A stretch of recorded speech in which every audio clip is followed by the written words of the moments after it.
Ito po si Graco car seat carrier. Okay, so snug right, classic connect po ang details po niya.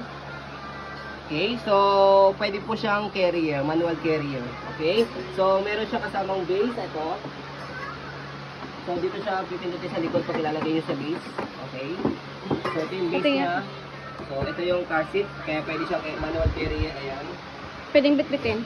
Pwede yung bitbit na ganyan. Okay, good for newborn until 2 years old. Ayan. So, kompleto sa belt, wala po yung putol. Okay. So, need wash. Ayan. Kasi natambak po ito. Kaya need wash. Selling very low po.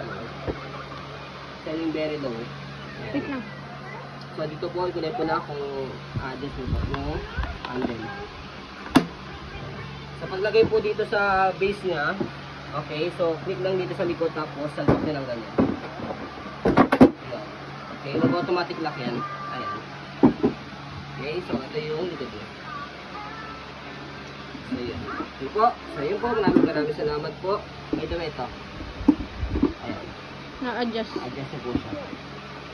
Ayan. Para mas mataas. Paghihiga si baby sa car. Yes.